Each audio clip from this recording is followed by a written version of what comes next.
আচ্ছা নতুন প্যান্ট আছে কাইটা আলাই দিলি এই প্যান্ট দিয়ে এবার ঈদ করেন কি তো না?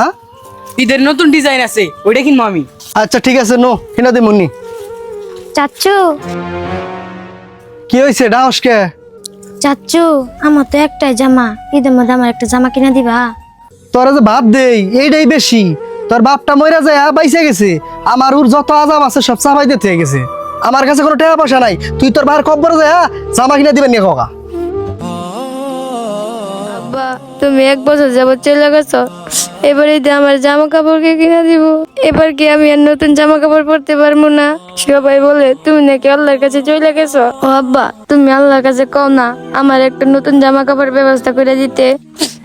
নতুন জামা কাপড় যদি আমার না দাও তাহলে কিন্তু আমি এবার ঈদে মাঠ পড়তে যাব না।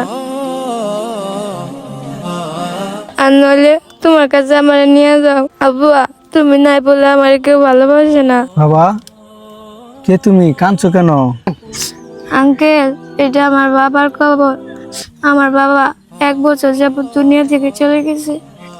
তো তোমার বাবার কবরে কান্না করলে তো আর বাবা ফিরে আসবে না। আঙ্কেল আমি সেজন্য কান্না করতেছি না, আমার বাবা থাকলে আমাকে ঈদে মার্কেট করে দিত। বাবা তোমার বাড়িতে কেউ নাই?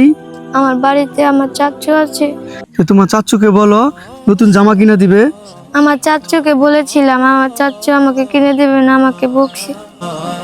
বাপ তোমার চাচ্চু তোমারে বকলে কি হবে? তোমার এই চাচ্চু তোমাকে বলবে না। আমি দূরে চাকরি করি, ওইখানে আমার বাবা শুয়ে আছে। তুমি যেহেতু তোমার বাবার কাছে কান্না করতেছো, ওইটা ওই আল্লাহই শুনছে। এইবার ঈদে আমি তোমাকে নতুন জামা কিনা দিব, ঠিক আছে? তুমি আর কখনো কান্না করবে না, চলো আমার সাথে। ইতিমের মাথায় যে হাত রাখে আল্লাহ তাআলা তার মাথায় হাত রাখে।